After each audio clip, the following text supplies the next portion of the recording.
Alexander Alexandrovich Fyodorov nació y creció en Chitá y a sus 40 años ya había cumplido condena 4 veces en prisión por vandalismo, robos y ultraje. Al salir en libertad nuevamente, no pudo permanecer inactivo por mucho tiempo. Y para atraer a una mujer a su casa, ideó un método bastante convincente y efectivo. La esencia de su método era que Alexander escribía cuidadosamente anuncios sobre el alquiler de un departamento y, poniendo su número de teléfono del trabajo, los colgaba en cercas y postes. Por cosas del destino, una de sus primeras clientas fue Alexandra Kogut. Ella llegó a Chitá desde Krasnokamensk y estudió aquí en el Instituto de Medicina. Vivía con sus amigas en un departamento pequeño, pero desde el principio de su vida independiente quería tener su propio espacio. Por eso le llamó la atención el modesto anuncio de Nevorovsky, un joven oficial del ejército soviético, capitán, por motivo de mudanza renta temporalmente su departamento, interesados llamar por teléfono. Y la chica llamó. «Si no le molesta, le mostraré mi apartamento», decía amablemente el arrendador. «Puedo dejarle los muebles y la vajilla para su uso. Pero para eso es necesario hacer un inventario, para que en 2 o 3 años yo pueda venir y revisar mis pertenencias según la lista». «Que Dios me perdone», respondió Sasha sin sospechar nada. «Vamos a escribirlo ya, para no perder tiempo». Juntos hicieron el inventario y contaron todas las cucharas, tenedores, vasos, en fin, todo lo que el benefactor dejaba para el uso temporal de la joven. El tiempo pasaba de manera profesional.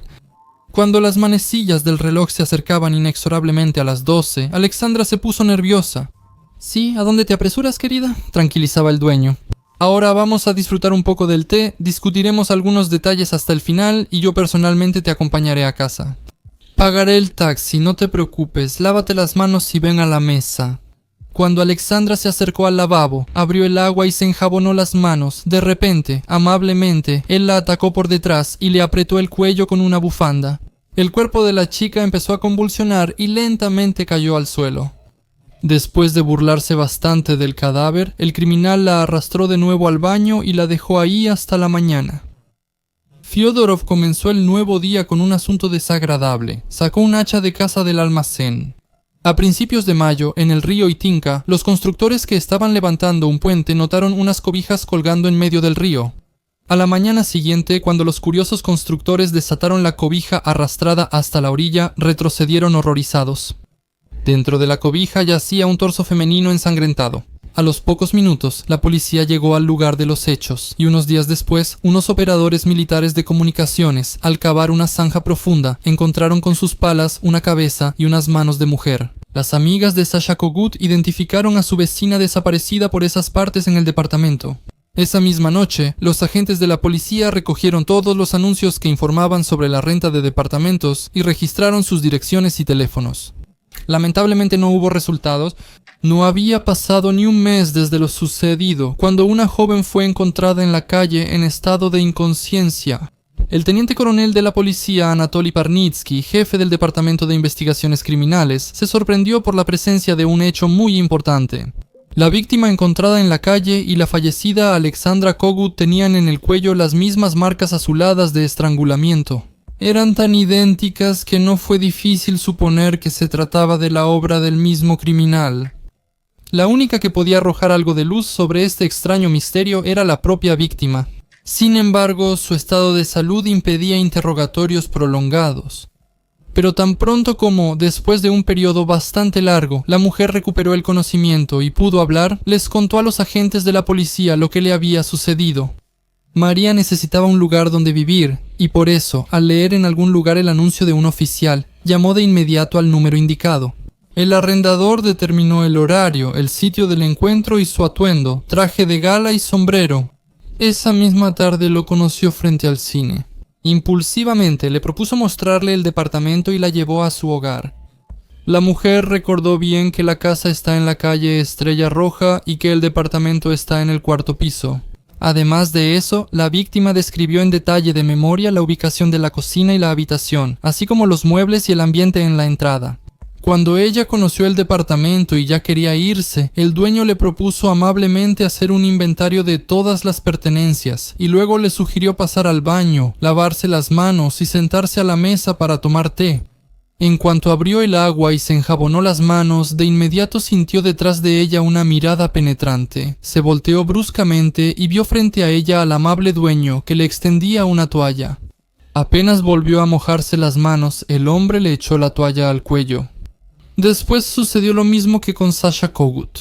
Pero esta vez, después de la brutal agresión, Fyodorov no dejó a la víctima en su casa y pensando que estaba muerta, la arrastró lejos de su casa. Por la mañana la encontraron y la llevaron al hospital en una ambulancia. Desde ese instante, en la Dirección de Asuntos Internos de Chitá, el tiempo se contaba en segundos. El equipo liderado por el teniente coronel de policía Parnitsky, jefe del Departamento de Investigación Criminal, inició una revisión exhaustiva de los edificios en la calle Krasnosvesnaya, visitando todos los departamentos en los cuartos pisos. En uno de los subgrupos estaban el propio Anatoly Parnitsky, así como el investigador principal de la Fiscalía del Distrito Central, Evgeny Pliaskin, el fiscal criminalista principal de la Fiscalía Regional y el capitán de policía Zavialov, subdirector del Departamento de Investigación Criminal de la Dirección Central de Asuntos Internos de Chitá. Después de revisar decenas de departamentos, ya entrada la noche llamaron a otro más. Un hombre bajo, delgado y de mediana edad abrió la puerta. La mirada de los investigadores examinó cuidadosamente los muebles del recibidor y resultaron ser exactamente como los había descrito la víctima en su declaración. Al presentarse y entrar al departamento, todos entendieron que estaban en la casa de un maniático. El hecho de que en la habitación del criminal hubiera otra inquilina causó una impresión abrumadora en los miembros del subgrupo. Un poco más, y la invitada, al aceptar tomar el té, habría compartido el destino de dos, o tal vez más, de sus predecesoras. La policía llegó a tiempo esta vez, y la mujer, por suerte, aún no había tomado el té. En presencia de testigos, los fiscales registraron el departamento, hallando en la despensa las pertenencias de Alejandra Kogut y sus dos piernas bajo el sofá. Al ver lo que encontraron, una de las testigos se desmayó y la otra gritó de terror. El más tranquilo resultó ser, curiosamente, el propio Fyodorov. Él no sabía entonces que su segunda víctima sobreviviría y lo identificaría como el criminal. 3 meses después de su arresto, pasó en un hospital psiquiátrico. 3 meses fingió estar loco. No funcionó. Los médicos lo declararon sano. Casi un año después de cometer una serie de crímenes atroces, Alexander Fyodorov fue llevado ante el tribunal. La sentencia fue la pena máxima. El criminal tuvo la audacia de apelar y presentar una solicitud de indulto. En Moscú, entendieron la sentencia del tribunal de Chutinsky y rechazaron la solicitud. En 1994, la sentencia fue ejecutada. En una mañana de diciembre, un transeúnte encontró en un barranco a la orilla del arroyo Serebrianka el cadáver semidesnudo de un hombre. Las causas de la muerte eran claras. La cabeza del desconocido lucía como si hubiera sido golpeada con una maza. Para los investigadores no fue difícil establecer la identidad del criminal. Un rastro de sangre se extendía desde el lugar del terrible hallazgo hasta una casa de madera de un solo piso que estaba cerca. Los agentes de la policía conocían bien al dueño de la casa, Sasechkin, así como a su pareja, conocida entre los bebedores locales con el apodo de Malvina. Pronto los sospechosos fueron detenidos y detallaron lo ocurrido. Malvina se encontró con Dolgov en la plaza de la estación de la ciudad de Pushkin. Él ya estaba bastante borracho, y para Malvina ese estado era algo normal. Se conocieron, charlaron y fueron a casa de Sasechkin a probar su licor casero. El dueño no estaba en el departamento, pero eso no molestó en lo más mínimo a quienes buscaban un buen descanso. Cada uno tomó un vaso, prendieron la tele y comenzaron a bailar. Tras consumir más licor casero, el caballero se tornó más directo, según la declaración de Malvina. Vi que Dolgov se sentó en el sofá y empezó a desvestirse. Él dijo, ahora rápido tendré relaciones sexuales y me iré. Yo respondí, rápido. Solo los animales hacen eso. Bebe, pero no te dejes con Oleshek. Ahorita va a llegar mi pareja y nos va a ir mal. Como ya se habrá dado cuenta el oyente, justo en ese momento entró a la casa el temible dueño. Los acontecimientos posteriores, si se relatan en un lenguaje literario, se veían así. Al ver en el sofá sentados juntos a su amiga y a un desconocido en calzoncillos, Sasechkin sintió una gran agitación interior. Por el hacha, según afirma el acusado, ambos se lanzaron al mismo tiempo. Sin embargo, el dueño fue más ágil. La versión de Sasechkin no coincide del todo con las conclusiones del perito forense. En el informe de la pericia físico-técnica se señala que la víctima, en el momento de recibir las lesiones corporales, estaba de espaldas acá. Esa noche Malvina sufrió lesiones en la mano y la cabeza. Lo más probable es que el dueño celoso tuviera motivos más serios para ofenderse con Malvina y su amigo semidesnudo. Pero me parece que estos hechos ya no tienen mucha importancia. La investigación registró los testimonios de los sospechosos y testigos y anexó al caso las pruebas materiales necesarias. Se incautaron en la casa de Sasechkin el hacha, la chaqueta robada al difunto, sus pantalones, botas, reloj y guantes. De repente, la historia dio un giro inesperado. Sasechkin pasó el invierno en el centro de detención de Sergeyev Posad, esperando pacientemente que finalizara la investigación y el caso pasara al tribunal. Pero con la llegada de los cálidos días de primavera, de repente empezó a mostrar una preocupación inexplicable por el destino de su terreno. Pronto para ti empezarán los días calurosos, le escribió Sasechkin a la pariente que se encargó de cuidar la casa de su sobrino irresponsable. Tú pensabas sembrar papas. Solo permito usar el terreno detrás de la casa, donde la tierra es mejor y el agua está más cerca. Prohíbo tocar la tierra frente a la casa. Luego, en la carta, seguían las declaraciones de lealtad y amor hacia Malvina, a quien él quiere entregar en propiedad el terreno frente a la casa. El confuso mensaje terminaba incluso con amenazas incomprensibles. Si los familiares no obedecen y entregan la tierra para su uso, entonces él, Sasechkin, los echará de la casa con ayuda de la policía. La familia no le dio muchas vueltas al significado oculto de la carta, y con la llegada de los agradables días de mayo, salió a sembrar papas, olvidándose por completo de las instrucciones del dueño de la casa. De las declaraciones del testigo Kazakov, el 13 de mayo empecé a cavar los surcos frente a las ventanas que dan hacia la carretera de Yaroslavl. En uno de los surcos había pedazos de aislante y una lámina de hierro para techos. Los aparté y continué cavando, pero por algún motivo la pala no penetraba hondo. Cuando cavé unas veces más, salió de la tierra una pierna humana. Al día siguiente del hallazgo, Sasechkin confesó haberle quitado la vida a un tal Brovkin, cuyo cadáver fue encontrado en el huerto de papas. Poco después también informará haber asesinado a Savchenko. Su cuerpo fue exhumado el 15 de mayo en el invernadero del mismo terreno. Siguieron cavando, pero por suerte ya no hubo más cosecha. Es cierto que Sasechkin también habló de otras vidas que supuestamente había quitado. Pero, considerando la espontaneidad y las contradicciones en los testimonios, así como la falta de hechos que los confirmaran, el investigador de casos especiales de la Fiscalía de la región de Moscú, Mikhail Beloturov, decidió no seguir esa línea de confesiones. Los motivos para quitar la vida y los métodos utilizados no diferían en nada entre sí. En ambos casos, Malvina y el hacha del dueño desempeñaron el mismo papel.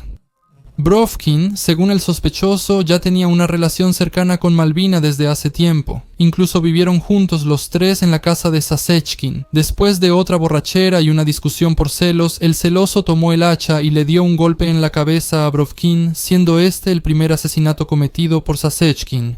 Probablemente por eso atacó a su víctima no con la parte plana, sino con el filo del hacha, de lo cual seguramente después se arrepintió. Tuvieron que quemar las cortinas que se mancharon con salpicaduras de sangre, lavar la ropa y limpiar el piso con trapos. En esa tarea los sorprendieron por casualidad unos conocidos que vinieron por asuntos domésticos. ¿Qué es esto? ¿De dónde salió tanta sangre? El maniático declaró que mataron al perro sin pestañear. Por la noche sacó al perro al patio y lo enterró apresuradamente en la tierra. El destino de la segunda víctima de Savchenko estaba decidido cuando, sucumbiendo a los encantos de Malvina, aceptó pasar a visitarla. Sasechkin los halló en el sofá. Según su testimonio, la casa estaba oscura y silenciosa. Encendí la luz en la cocina y entré a la sala grande. Tatiana y Piotr Savchenko dormían en el sofá. El último se despertó, me golpeó con el puño, salí corriendo a la cocina, agarré un hacha y golpeé a Piotr en la frente con el lado plano. Luego traje un costal, lo até al cuello del muerto, llevé el cadáver al invernadero y lo enterré. Como con Polosín en la casa, bajo cuyas ventanas estaban enterradas 2 personas asesinadas a hachazos. Para ser justos, Malvina lloró por Brovkin. Incluso marcó en el calendario de pared los días para conmemorar los 9 y 40 días del que se fue antes de tiempo. No sé si el dueño compartía el ánimo de su amiga. La investigación no dispone de información al respecto. Pero sí se sabe bien que cada una de las víctimas en esencia era una buena persona. Savchenko tenía buenas referencias laborales y Brovkina, pese a no trabajar desde 1988, era respetado en la ciudad por ser tranquilo y sensato. Si Gilishku lo permite, entonces es común. ¿Y por qué es famosa Malvina entre los Pushkinsi? Delantero errante, como notó irónicamente uno de los empleados de la policía criminal. Desde los 18 años casi no trabajó, vivió con su esposo 2 o 3 años en su juventud. Se divorció por el alcoholismo y perdió la custodia de su hijo. Sin embargo, no se le puede criticar demasiado, es simplemente una mujer inútil. Los familiares, sin embargo, notaban la actitud atenta de Malvina hacia su madre. Siempre le enviaba tarjetas en las fiestas y se interesaba por su salud. Bueno, el oyente de sí dirá que Sasechkin es sin duda un villano porque él sí tenía todas las cualidades negativas imaginables. En los materiales del expediente penal hay suficientes documentos que permiten formarse una idea sobre la personalidad del maniático. 38 años, educación media. Sin antecedentes penales, divorciado, con un hijo de 15 años a cargo y buena reputación en su lugar de residencia. La señora Sasechkina, encargada de la tienda número 45 del mercado Pushkin, su último empleo, también dio una referencia positiva sobre él. El jefe de almacén lo describe como responsable, cumplidor y trabajador. Y un detalle más, ella nunca vio a Sasechkin con un hacha en las manos. A esta destacada trabajadora comercial solo se le puede envidiar. Aunque los acusados no son ejemplares, son tranquilos, sin antecedentes penales ni relación con el ambiente criminal. Bebedores comunes los hay en cada hogar, localidad y urbe, por montones. En la vida diaria son tranquilos, simpáticos y sociables. No parecen villanos empedernidos para quienes matar se ha vuelto un oficio. ¿De dónde viene tanta sangre? ¿Cómo se explica tal crueldad y cinismo? Al relacionarse con personas como ellos, es posible que le quiten la vida a otros sin dificultad, ya que tratan su propia vida con indiferencia y desprecio. Degradados, alcohólicos, viviendo de trago en trago. Si hay alcohol está bien, si no hay que buscarlo. El alma arde y los demás son solo utilería. ¿Se puede, teniendo esa filosofía, considerar a los demás como seres vivos que sufren y piensan? Difícilmente. El mundo al revés. Las características de la mujer fatal Malvina, su hijo de 18 años, a quien ella no le trajo nada más que sufrimiento y humillación, mostraba verdadera nobleza y humanidad. En su testimonio como testigo, él declaró: «Mi mamá es una persona ajena, no se ocupó de mi crianza, no puedo decir nada sobre ella, no vivimos juntos, no siento nada por ella porque no la conozco». Pushkinsky Hotel, cuya celosía mató a 3 compañeros de copas, no se arrepintió ni pidió perdón, se escabullía, confundía la investigación, negaba cosas evidentes y engañaba a sus compañeros de celda. Luego se jactaba ante ellos afirmando ser el nuevo Chikatilo.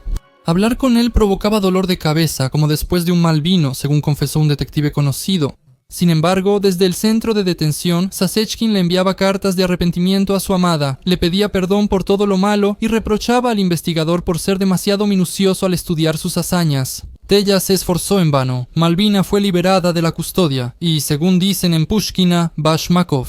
Sin superarlo se consoló con otro compañero de copas.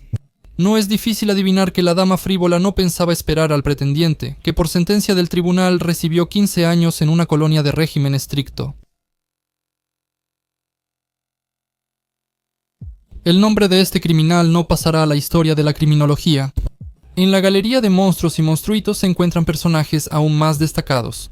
Es poco probable que los agentes que investigaban al maníaco recuerden hoy el apellido del violador o siquiera las circunstancias de su detención. Un hombre sin nombre que no dejó nada en la tierra excepto repulsión y dolor. Su apellido le queda perfecto a un bastardo como Griasnov. No había lugar para él en una vida normal. Incluso el mundo criminal, al margen de la ley, rechazó a este delincuente. Incluso sus compañeros de celda le dictaron sentencia sin esperar la investigación ni el juicio. Sin embargo, es necesario contar esta tragedia, aunque sea porque podría haber sido el primer episodio de una larga y sangrienta serie. Griasnov, al igual que Chikatilo, comenzó asesinando a una niña pequeña. Como su predecesor de Rostov, tenía una inclinación por relacionarse con niños. Era audaz y astuto. Basta con mencionar la botella con huellas dactilares ajenas que Griasnov dejó intencionalmente en la escena del crimen, desviando la investigación por una pista falsa. Cambió su apariencia, se tiñó el cabello de un color rojo payaso, se cortó el pelo y se fue de Klin a otra ciudad. Pero los trucos no ayudaron, la búsqueda fue exitosa. A principios de agosto, en Klin, cerca de Moscú, el clima era caluroso y seco. Los chicos frecuentaban el maizal. Las mazorcas maduras, con granos amarillos uniformes y ordenados, se volvieron un manjar y juguete para los niños. Ese día, los chicos trajeron una bolsa llena de mazorcas apretadas y bonitas, calentadas por el sol. Al ver esto, Vera, una alumna de sexto grado, junto con sus amigas Liusia de 13 años y Zoya de 11, decidieron ir al campo. El botín de los chicos se veía muy atractivo. Mientras se preparaban, primero Zoya fue a comprar pan. Luego esperaron a la abuela para pedirle permiso. Al atardecer, Vera y sus amigas iniciaron su viaje. Recorrieron 2 paradas en autobús, se bajaron cerca de la fábrica de productos de hormigón armado y se dirigieron hacia el pueblo de Polujanovo. Cerca del cruce, descendieron por la colina y llegaron a un maizal. Los tallos altos cubrían todo alrededor, las hojas se mecían y susurraban suavemente por el viento. Las niñas rápidamente recogieron mazorcas maduras y se preparaban para regresar, cuando un hombre salió hacia ellas desde el camino de tierra. Algo en sus movimientos, expresión facial y voz hizo que las niñas se asustaran e incomodaran de inmediato. Pero él actuaba de manera calculadora y tranquila, según ver acá. Recogimos 2 bolsas, elegimos un lugar y nos sentamos a pelar las mazorcas para comerlas en el camino. De repente, un hombre nos llamó, dijo que trabajaba en la policía y vigilaba el campo, y luego añadió: ¿quién les dio permiso para robar el maíz? Katia y yo no tenemos comida, él me agarró del brazo. Fuimos hacia la policía, pero me solté y corrí a la carretera. Liusia me persiguió. El hombre tomó a Zoya del hombro. Ella le pidió que la soltara, diciendo que su abuela se preocuparía, pero él no escuchó. Asustados, aceleramos el paso. El hombre con Zoya nos siguió. Luego se detuvo, agachándose como para sacar una piedra del zapato. Nos adelantamos y ellos se quedaron atrás. Miré hacia atrás. El hombre y Zoya se adentraban en el campo. No los volvimos a ver. Llevarse a un niño ya es una emergencia. Aquí, ante 2 amigas, en pleno día de agosto, alrededor de las 6 de la tarde, cerca de la entrada de la fábrica, la audacia y sangre fría del criminal sorprendían. Era evidente que se había cometido un crimen. Zoya, de 11 años, había desaparecido. Pudo haberse evitado la tragedia. Quizás, si las niñas hubieran gritado, resistido y defendido, el hombre se habría asustado. Las amigas pudieron haber acudido con los empleados del cruce por el que pasaban apuradas a casa, pero no lo hicieron, les dio miedo el señor de la policía. Al regresar no alertaron a los familiares de Zoya ni dieron la voz de alarma. La desaparición de la niña se supo hasta las 8 de la noche, cuando la abuela, tras buscarla desesperadamente, salió a preguntar a los vecinos. No digo esto para reprochar a las amigas ni para que los familiares de Zoya culpen a alguien de la desgracia. Nadie tiene la culpa de lo sucedido excepto el propio criminal. Bueno, y si las amigas asustadas hubieran contado todo de inmediato a los adultos, habrían encontrado al maniático más rápido y lo habrían detenido con menos esfuerzo. La búsqueda del niño inició en la tarde. Con un perro rastreador empezaron a peinar el maizal. Siguiendo las pistas frescas, hicieron un retrato hablado del sospechoso. Cientos de personas se unieron a la búsqueda. 300 personas del ejército, cerca de 100 agentes de la policía y 12 perros de servicio. Avanzaban en fila, separados por 1 metro. No hallaron nada. Una y otra vez peinaban la zona. Urgentemente cosecharon el maíz con una cosechadora. Buscaron de nuevo. El comandante del escuadrón aéreo unificado de Mechkovsky asignó un helicóptero Mi-2 para las labores de búsqueda. Los colegas de Petrovka 38 dieron a la policía regional un nuevo helicóptero Bell 206 de Estados Unidos para asistir. Las aeronaves con los equipos de búsqueda patrullaron sobre el campo y sus alrededores durante varios días. Por radio, los pilotos guiaban a las personas en tierra hacia los lugares sospechosos. Para colmo, desde ese día fatídico comenzaron las lluvias torrenciales de otoño. El campo se volvió un lodazal y cualquier rastro de crímenes o pruebas quedó completamente cubierto por el agua. Los detectives continuaron trabajando. Se consideró la versión del secuestro del niño. Se elaboraron hojas de búsqueda con la imagen y descripción detallada del sospechoso. Los agentes policiales recorrían pueblos y asentamientos, interrogando a niños en escuelas, orfanatos y a pasajeros de trenes y autobuses. A las amigas de Zoya las llevaron a Moscú, donde elaboraron un retrato compuesto nuevo y más preciso. Se investigó a personas con trastornos mentales, vagabundos y personas sin hogar con antecedentes penales para determinar su participación en el incidente. Aún había una leve esperanza de hallar a la niña con vida. Tristemente, 2 semanas después, la tragedia dio un nuevo giro. Unos transeúntes hallaron el cadáver de una niña en una zanja al borde de un campo. El Departamento de Asuntos Internos del distrito de Klinsky pidió a los habitantes que ayudaran en lo posible para identificar al criminal. Se prometió una gran recompensa. Identificaron a 2 hombres propensos a perversiones sexuales, pero resultó que no estaban involucrados en lo sucedido. Los días pasaban uno tras otro, cientos de solicitudes, decenas de kilómetros recorridos por los detectives en los alrededores, y las operaciones policiales no cesaban. A veces parecía que el caso estaba a punto de avanzar, pero después de verificar a otro sospechoso quedaba claro que el maniático seguía en libertad. El trabajo no se detuvo ni un instante desde que se cometió el crimen. Y por eso, aunque habían pasado más de 6 meses desde la tragedia, el violador fue finalmente capturado. Nos lo cuenta el detective Alexander Belyakov del Departamento de Policía de Klinsky. Unas ventanas rotas en la escuela, resultado de travesuras de los chicos, marcaron el inicio. El director, nuestro colaborador desde hace tiempo, solicitó nuestra ayuda. Vengan, dicen, y controlen a los alborotadores. Hablando con los adolescentes, nos enteramos de un grupo de chicos que roban sistemáticamente. Los llamamos para hablar con nosotros. Empezamos a indagar con cuidado, a ver qué pasa. Descubrimos un detalle curioso. Las cosas robadas se las entregan a un adulto. En la mente de los niños, él es una figura importante. No tiene trabajo, vive en un sótano, disfruta de la adivinación y los horóscopos, y se considera un vidente. ¿Quién es? Resulta que es una persona conocida. Fue detenido por vagabundeo en Klin y ahora se fue a Zelenograd. Decidimos verificar la información. A Zelenograd van los detectives Oleg Kulkov y Andrei Mamaev. Encuentran al sujeto en un sótano similar. Tiene objetos de los robos que conocemos. Pero eso ni siquiera es lo principal. Entre las cosas de Gryaznov se encontraron unas fotos muy extrañas. En las imágenes aparecen pantalones de mezclilla infantiles, ropa interior, fotos del propio sujeto desnudo y una gran cantidad de retratos de niños y niñas. Las fotografió aparentemente sin motivo específico. Las fotos de objetos individuales parecen ser de prueba tomadas por casualidad. Era difícil creer en tales casualidades. Más aún, muy pronto se descubrió que Gryaznov estaba involucrado con los chicos en asuntos que tenían relación directa con artículos del Código Penal. A uno de sus conocidos, N, de 15 años, incluso le enviaba cartas de amor. N, cuando la niña falleció, residía en el pueblo de Polujanovo, y ese día de agosto, Gryaznov buscaba encontrarse con su amigo. ¿Está involucrado en el grave delito? Aunque Gryaznov tiene 3 condenas, 2 por robo y 1 por vagabundeo y mendicidad, no se parecía al retrato hablado. Las chicas hablaban de un hombre alto y de cabello largo, pero este es flaco, pelirrojo, con el cabello corto y un bigotito sucio. Descubrieron que se cortó y tiñó el cabello. ¿Para qué? De nuevo intentando confundir. Afirma ser creativo y que le suceden esas cosas. Mencionaba sus talentos con placer. Hasta le propuso a él hallar al delincuente. Esa tarea está al alcance de un astrólogo, pero no quisimos molestarlo.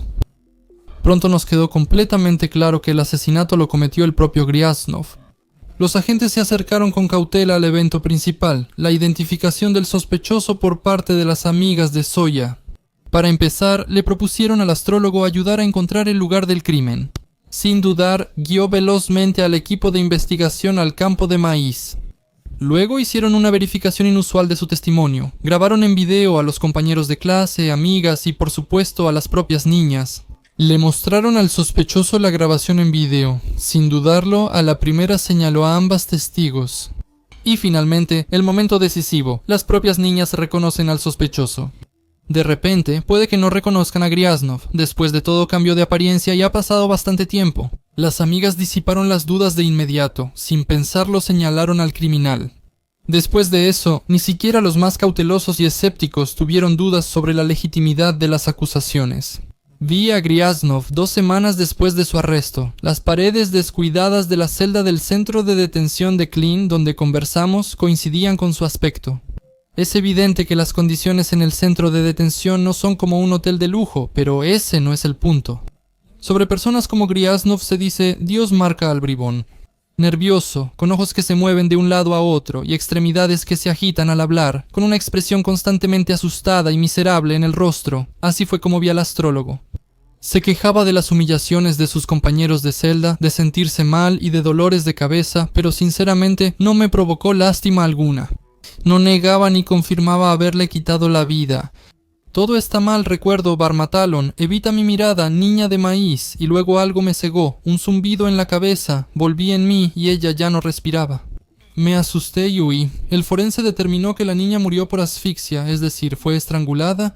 El pervertido no abusó de la niña. El médico registró daños en los órganos genitales, que probablemente fueron causados con las manos. ¿Cómo no recordar aquí a Chikatilo, quien compensaba su propia impotencia sexual con manipulaciones caníbales en los órganos genitales de sus víctimas? Y el caso de Griasnov también recordó a otro maníaco. Entre sus pertenencias se encontraron fotos caseras de adolescentes en poses explícitas. El criminal contó que al mirar esas fotos obtenía energía para salir al astral.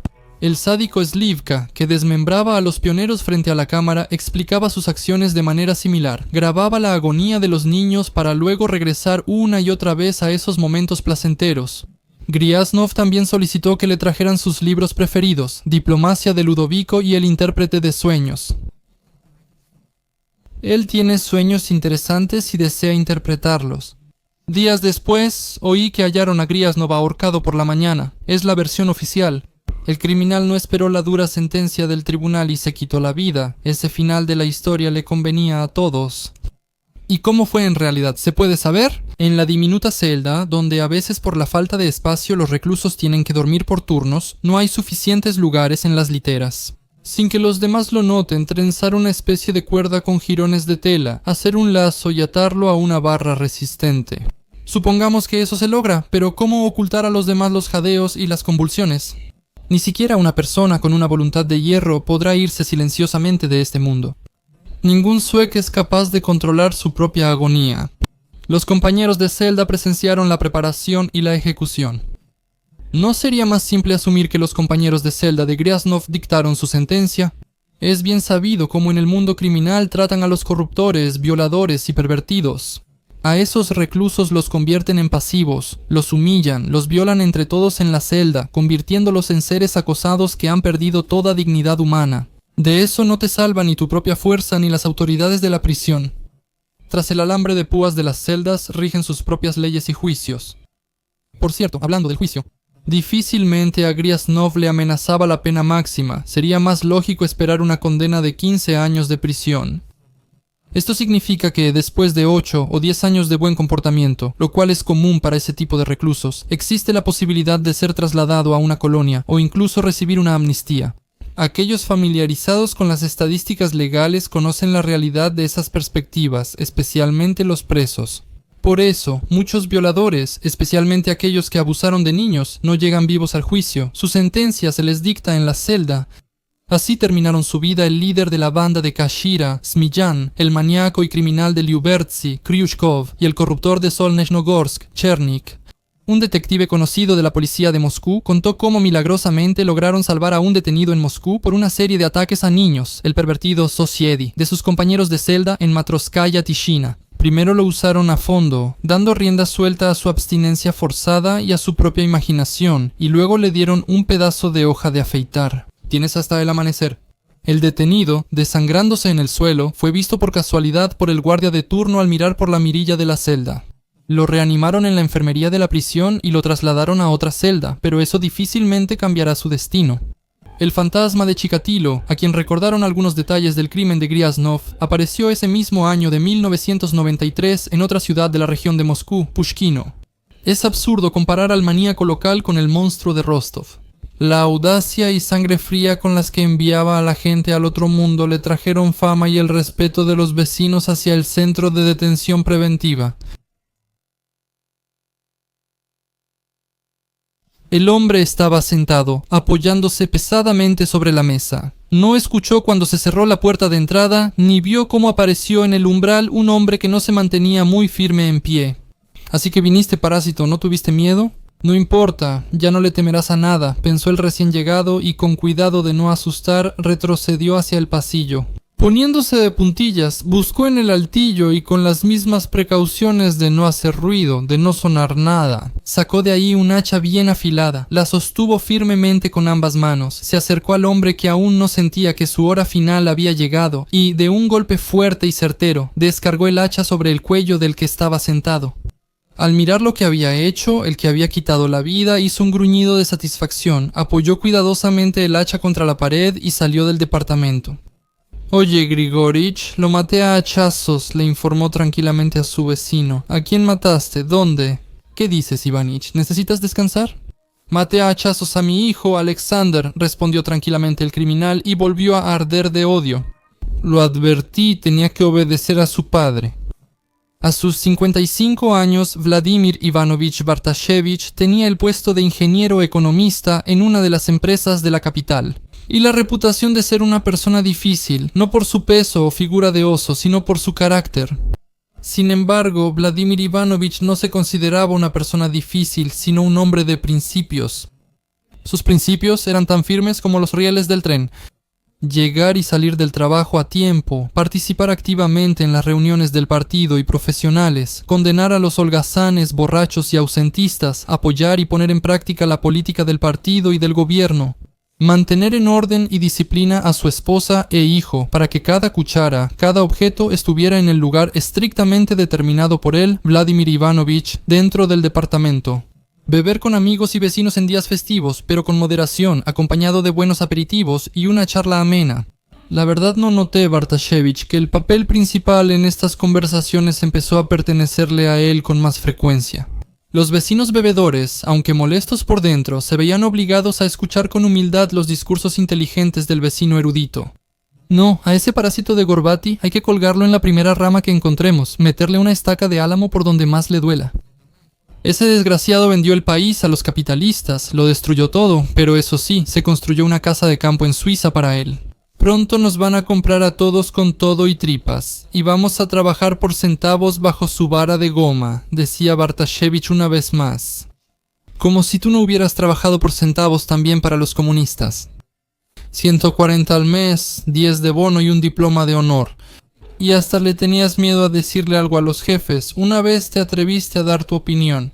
Hijo Alexander, eres un mocoso, no te metas con nosotros. Trabajábamos con un propósito, aguantando para que ustedes, tontos, tuvieran una mejor vida. Miren lo que lograron. Abundan tantas cosas buenas que ya no sabemos dónde ponerlas. El hijo señaló de manera demostrativa el ambiente más que modesto de un departamento estándar común. «Fuera de mi casa, mocoso», rugió el padre herido. «Tenlo en cuenta, desgraciado. Si sigues hablando y no entras en razón, yo mismo te voy a destruir con mis propias manos». Después de esos diálogos familiares, Alexandra, al ver el odio serio en los ojos de su padre, salía rápidamente de la casa. Los vecinos, que a menudo eran testigos de estos diálogos, se encogían de hombros con desconcierto. ¿Por qué Ivanchik se la agarraba con su hijo? Es un chico común y corriente, no es un delincuente ni un revoltoso, respeta a los demás y trata de ser independiente sin vivir a costa de sus padres. Bueno, y que vea con bastante ironía la nostalgia de su padre por los tiempos felices y brillantes, pues ni modo. Además, no todo era tan bonito y radiante allá, que Vladimir Bartashevich se entregara tranquilamente a los recuerdos queridos de su corazón y condenara con vergüenza a todos los demócratas. ¿Cuánta gente al final de la Unión Soviética no creía que la Pepsi-Cola era una bebida inventada por la CIA especialmente para corromper a la juventud soviética? ¿Que hoy toca jazz y mañana venderá la patria? Si el descontento total con la realidad actual de alguna manera extraña no se hubiera personificado en su conciencia en una sola persona, en la que veía al culpable de todas las desgracias de hoy, esa persona resultó ser su propio hijo. Precisamente en él, un chico común, para Bartashevich, se concentraba todo el mal, todos los vicios de la vida actual. Al padre le irritaba la independencia y autonomía de su hijo, que escuchaba sus consejos y enseñanzas, en su mayoría alejados de la realidad actual, con una sonrisa burlona. Tal desobediencia bastante descarada, algo con lo que Bartashevich se enfrentaba casi por primera vez en su vida, lo llevaba al borde de la furia, haciéndolo jadear de rabia. Y sucedió lo peor. Después de una de las peleas con su hijo, cuando éste salió dando un portazo, Bartashevich fue a la tienda y compró un hacha especialmente para cortarle la cabeza a su hijo. «Hola vecinos, aquí estamos perdiendo el tiempo sin hacer nada». En uno de los calurosos días de junio, Bartashevich se acercó a Medvedev y Kryukov, quienes descansaban tranquilamente en la banca. «Estamos sentados, ¿y qué más podemos hacer? El que se queda sentado, ni el agua y menos aún algo más fuerte le llega». Bartashevich, de buen humor, se burlaba de sus vecinos sugiriendo juntar dinero para comprar licor y pasar un rato juntos. Medvedev, sabiendo cómo terminan las reuniones con Bartashevich, quiso negarse, pero Kryukov, un hombre tranquilo y apacible que siempre escuchaba pacientemente las largas reflexiones de Bartashevich y por eso se había ganado su favor, inesperadamente apoyó la propuesta. Poco después los tres, habiéndose abastecido en la tienda más cercana con hierba de San Juan y polevaya, se acomodaron en la cocina de Bartashevich. Rápidamente todo ocurrió como Medvedev lo había anticipado. Mientras tomaban los primeros tragos y picaban algo sencillo, todo estaba tranquilo y en silencio, no era momento para conversaciones. Más tarde, cuando el licor se esparció por el cuerpo con un calor bendito y el hambre se calmó, Bartashevich volvió a tocar su tema favorito. Empezó a criticar duramente a los demócratas, especuladores y otros parásitos. Echémonos otro trago y luego nos vamos, muchachos. De alguna manera, Medvedev logró interrumpir el discurso de Bartashevich. Vamos a salir un rato, a tomar aire fresco. El propietario del apartamento miró con desdén a su vecino, pero accedió. Tras beber, los amigos bajaron al vestíbulo. Oye, Igor, ven aquí. De repente llamó Bartashevich al chico que pasaba por ahí. Hola, Vladimir Ivanovich, respondió él deteniéndose. Si ves a Alexander hoy, dile que no venga a casa, si no, le voy a cortar la cabeza. Exhaló pesadamente Bartashevich en la cara del chico. Vaya, ese congelado ya perdió la cabeza por completo. Espera, así se lo voy a decir a Sasha, lo voy a asustar, pensó el chico y se alejó lo más rápido posible de Bartashevich. Oye, Ivanich, ¿por qué molestas al chico? Es un adulto con su propia vida. ¿De verdad crees que lo vas a educar hasta que tenga canas? Intenté calmar un poco el entusiasmo de Bartashevich. Medvedev, no es asunto tuyo. Yo engendré a ese desgraciado y yo mismo lo voy a destruir. Rugió él. Y al ver que su amigo y atento oyente Kryukov había desaparecido en algún lado, empezó a tambalearse. Zaraya. Una buena cantidad de alcohol le nublaba la vista al subir a su departamento. Allí, al ver a un hombre sentado en la mesa, se enfureció de inmediato sin miedo como diciendo, «¿Así que viniste?» y sigilosamente subió al altillo. Pero antes de saber qué pasó después, dale like a este video, suscríbete y activa la campanita para no perderte nuevas historias extrañas y aterradoras. Además, suscríbete al Telegram de Strash Naughty. Allá el formato es totalmente distinto, con abundante contenido y una atmósfera única. La entrada está prohibida para personas sensibles, pero si no tienes miedo, el enlace está debajo del video. Alexandra mató a su propio hijo. Bartashevich repetía una y otra vez a los vecinos atónitos, «Vengan, vean lo que quedó de ese parásito». Cuando los vecinos, aturdidos por la terrible noticia, subieron al departamento de Bartashevich, vieron algo que les quitó la tranquilidad por mucho tiempo. Sobre la mesa de la cocina, ensangrentado, con la cabeza casi cortada y sin vida, no yacía el hijo de Bartashevich, Alexander, sino su vecino, el mejor amigo de Bartashevich, Kryukov. La investigación reveló que el hombre subió al departamento de su amigo y se durmió en la cocina. Bartashevich, en su borrachera, lo confundió con su hijo y decidió llevar a cabo de inmediato sus salvajes amenazas. Frente al investigador había un cuaderno grueso y desgastado. Se podría pensar que se había conservado desde principios del siglo XX. Algunas páginas estaban amarillentas y en la portada había una gran mancha grasosa. El hombre la acercó hacia sí, abrió la primera página y no había nada. En la segunda página había una frase escrita con una letra torcida y evidentemente apresurada porque era casi imposible descifrar su contenido. El investigador no vio sentido en prestar atención a las siguientes páginas, permanecieron intactas. En medio del cuaderno se encontraba probablemente la tabla larga más importante con 7 columnas y 27 filas.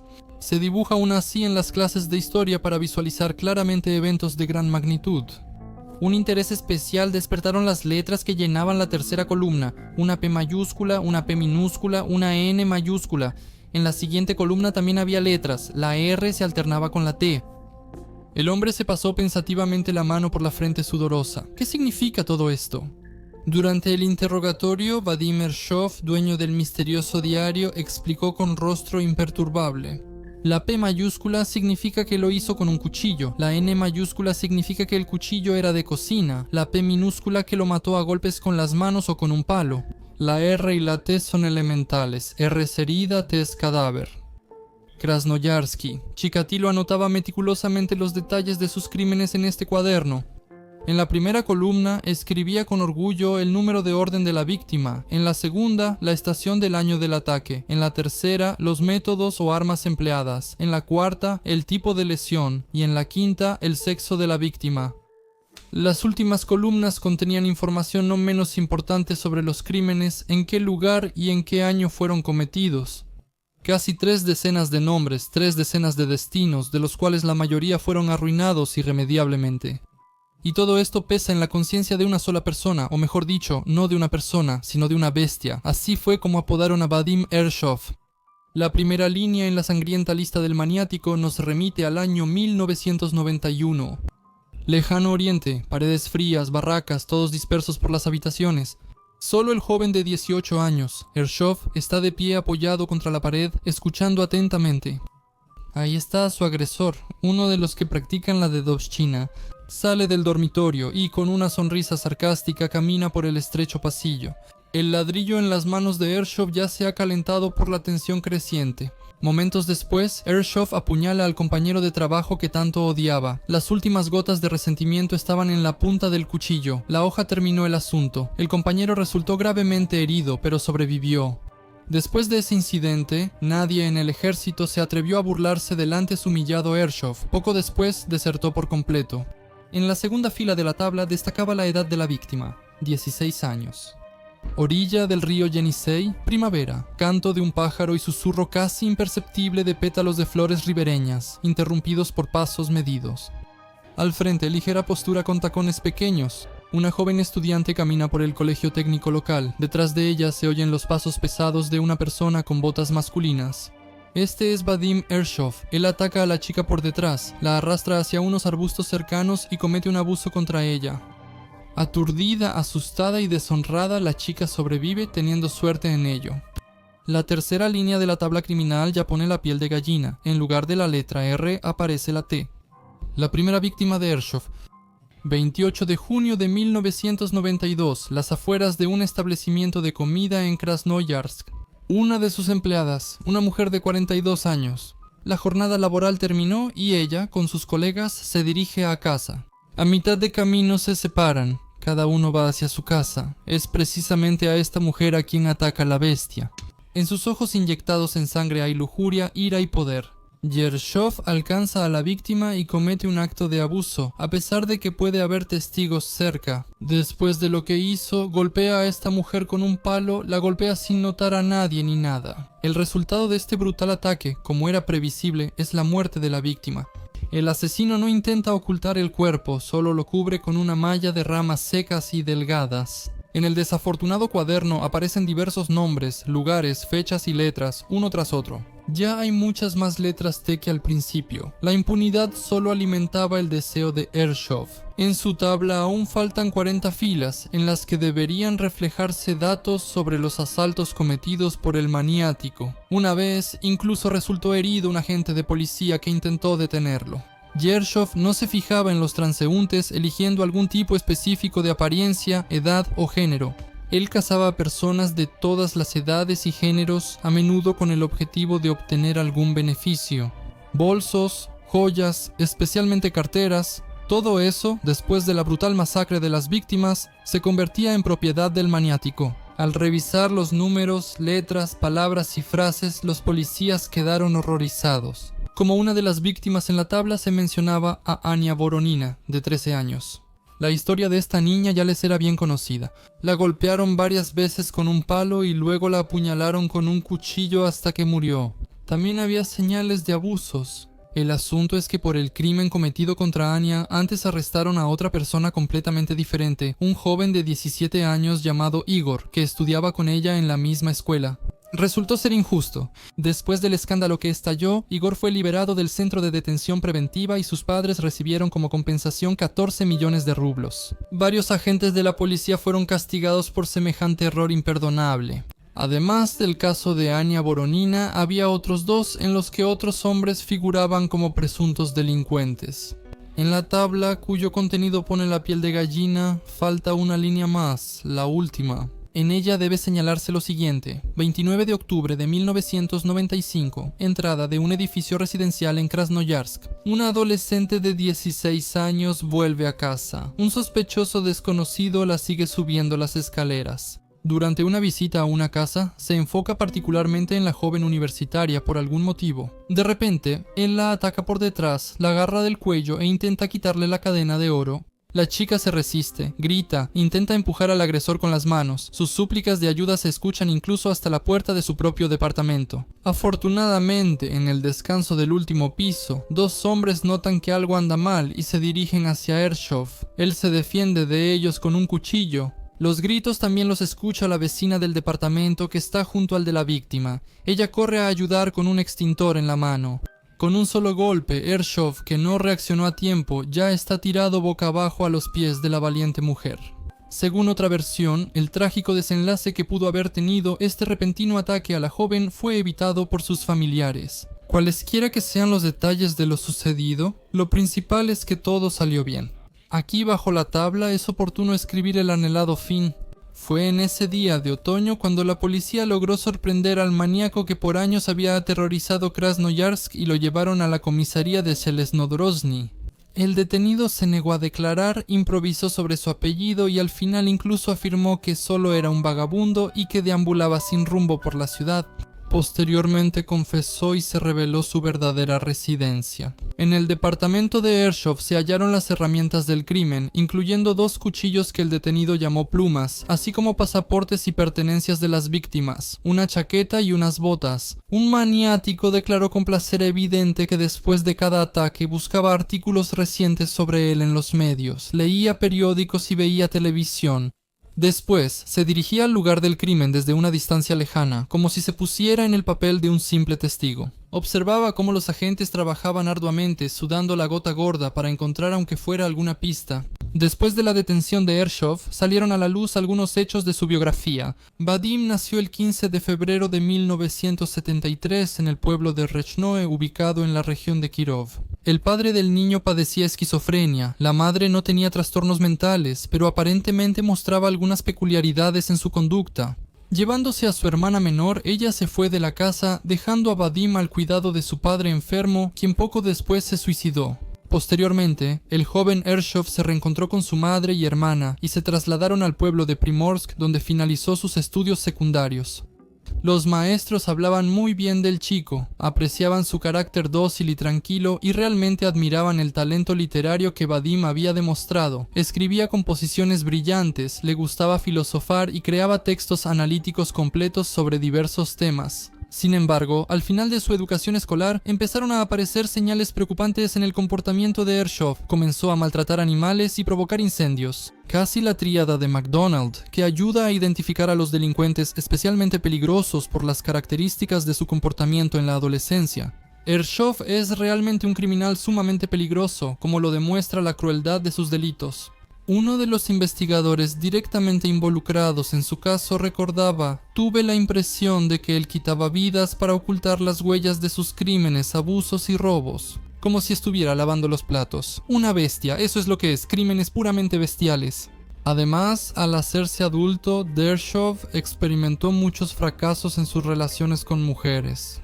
En realidad, no había ninguna relación, las chicas ignoraban completamente al chico. Él tenía complejos por su baja estatura, se encerraba en sí mismo, en lugar de intentar acercarse a sus compañeras de clase. Las trataba con agresión, por lo que a menudo era castigado por los novios de ellas. En el verano de 1998, el Tribunal Militar del Distrito de Siberia declaró a Ershov culpable de todos los cargos presentados por los crímenes cometidos y los intentos. Se dictó un veredicto desalentador, pena de muerte. Al escuchar esa terrible frase, Ershov se desmayó justo en la sala del tribunal. A pesar de la breve nota del Centro de Psiquiatría Forense, que declaró que el maníaco sufría un retraso total en el desarrollo psicosexual y tenía una tendencia anormal a cometer asesinatos, de todos modos fue declarado cuerdo. Incluso la apelación del abogado de Ershov no logró suavizar la decisión del tribunal. Pero al Chikatilo de Krasnoyarsk finalmente le sonrió la fortuna con la introducción de la moratoria sobre la pena de muerte. En lugar de ser fusilado, Ershov recibió cadena perpetua y hasta el día de hoy pasa sus días en la colonia Delfín Negro en la región de Orenburg. Llamó el 29 de mayo de 1994, un domingo, se presentó como Lesha e invitó al videoclub Lesha. Sveta no entendió de inmediato. Ah, claro, ese chico que conoció la semana pasada, pero ¿para qué? Él pregunta sobre mi apariencia y vestimenta. ¿Lo olvidó? Falda y chaqueta ligera como antes. Quedaron a las 20 horas cerca del nuevo circo, y Sveta fue desde la estación fluvial hasta la universidad, cruzando toda la ciudad bajo una llovizna, sin decirle a nadie sobre la cita que le esperaba. En lugar del joven con traje de mezclilla que ella esperaba, se acercó un hombre de unos 30 años, comenzando a quedarse calvo, con pantalones arrugados y un saco de pana. Llevaba un paraguas en la mano y un cuchillo llavero en el cinturón. La historia previa del encuentro improvisado resultó ser simple. Hace 5 años, en un autobús, conoció a 2 chicas, le pidió el teléfono de Svetka a su amiga y al encontrarlo en su libreta de direcciones 5 años después, la llamó. Al encontrarse, el hombrecito no le gustó, sin embargo, eso no influyó en su decisión. Si ya fue al cine, el viaje no fue en vano. Cuando llegaron en autobús al edificio de varios pisos en Philly y subieron hasta la puerta del departamento, Sveta al principio se sorprendió. No habían hecho ese trato, pero no era la primera vez que Sveta estaba en compañía de conocidos ocasionales y sin mayores consecuencias.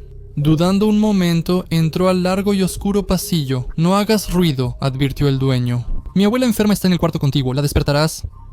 Luego me sentó frente a la videograbadora y preguntó mientras buscaba entre los casetes.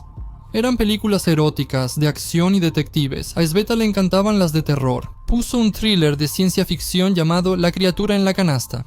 Así comenzó la sesión de video nocturna, que se volvió una pesadilla de 6 meses. La película llegó a la mitad.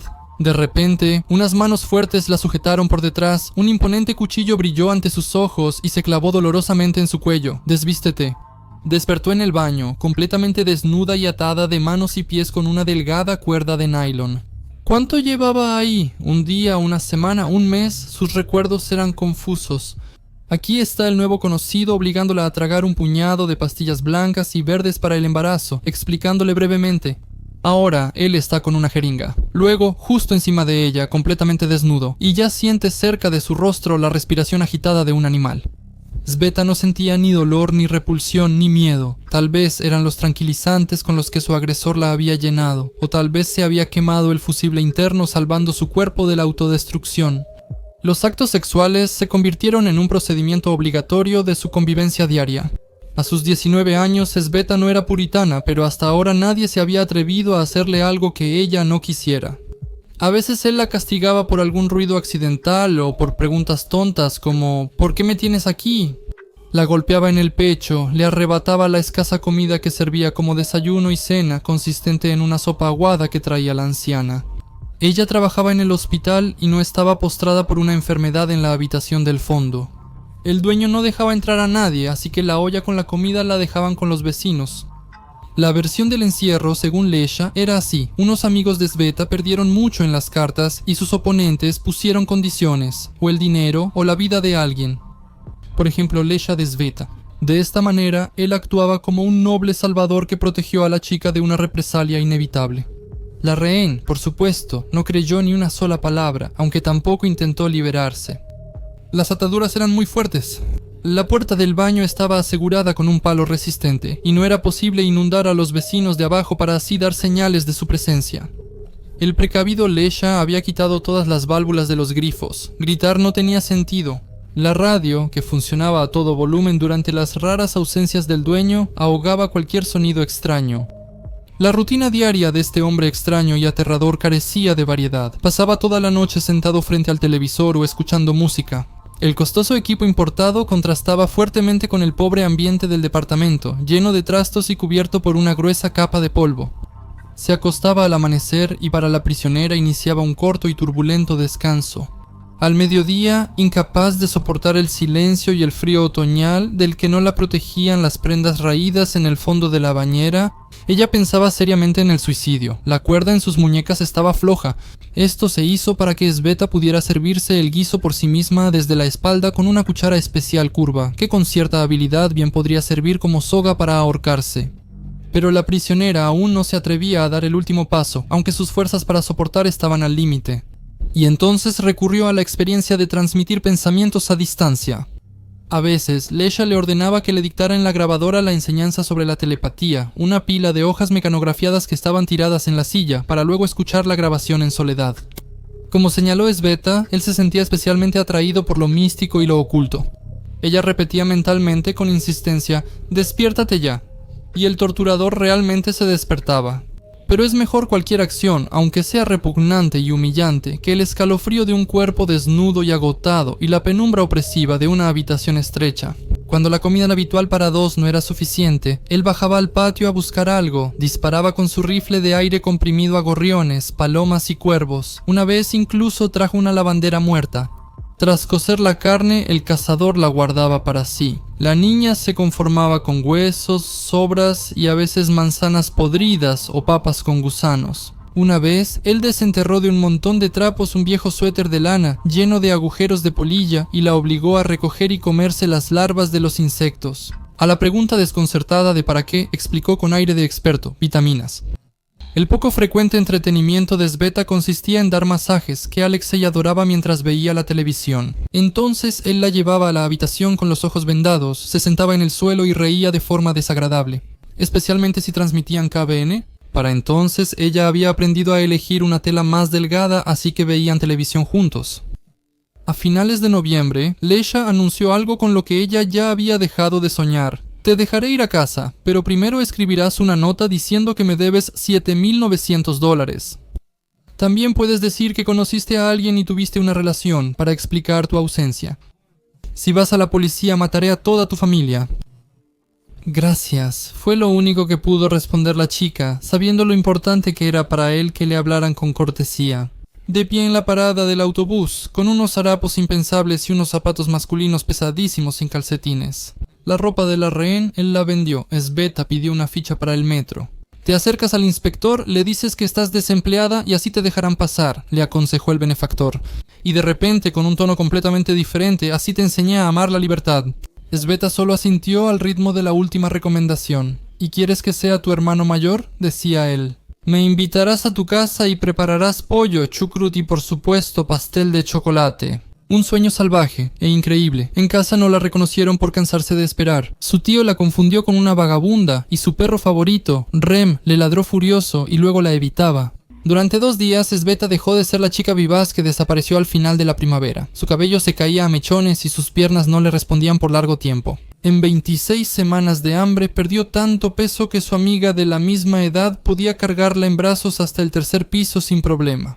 Al final, Sveta acudió a la policía y encontraron a un hombre que resultó no ser Lesha, sino Oleg, de 28 años, quien una vez fue diagnosticado con esquizofrenia. Ya no le importaba a su familia lo que hacía, solo visitaba a sus padres en la casa de campo y estaba desempleado. Sobrevivía con ganancias esporádicas como vendedor ambulante. Los investigadores hallaron en el departamento objetos de personas desconocidas. La mujer sospechó que la víctima podría no ser la primera rehén de un maníaco sexual. Durante la identificación en la estación policial, unos días antes de ser enviado a Butyrka, Lesha Oleg preguntó resignado: «¿Qué quieres?». Y ella respondió fríamente: «Quiero que sientas lo mismo que yo, pero mejor que no existas». En absoluto. En julio de 1992, una mujer de 40 años que vivía en el pueblo de Dvortsy regresaba a casa. El camino era largo, así que para acortarlo ella tomó un sendero tranquilo en el bosque.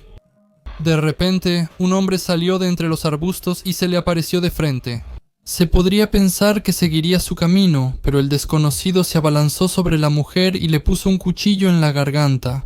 La supuesta víctima resultó ser bastante astuta. Ganándose la confianza del transeúnte agresivo, que claramente tenía intenciones indecentes, ella le prometió saciar su sed, pero eligió una manera que le resultaba más conveniente. Para explicar sus acciones, la dama mencionó un problema que la preocupaba y que era exclusivamente femenino. En otras palabras, dijo que tenía su periodo y aceptó satisfacer al hombre oralmente. Eso le pareció bien a su interlocutor. Anticipando el placer, se bajó los pantalones y luego gritó de dolor repentino. La mujer lo mordió con todas sus fuerzas en sus partes íntimas. Poco después, se apresuró a abandonar el desafortunado sendero y dejó al preocupado afectado retorciéndose en el suelo por el dolor físico que lo había sorprendido de repente. Al huir, la mujer se topó con unos trabajadores del koljós vecino y les suplicó que la ayudaran. «Ayúdenme», intentaron abusar de mí. «Tal vez ese es el mismo maniático del que todos hablan», dijo ella con desesperación en la voz.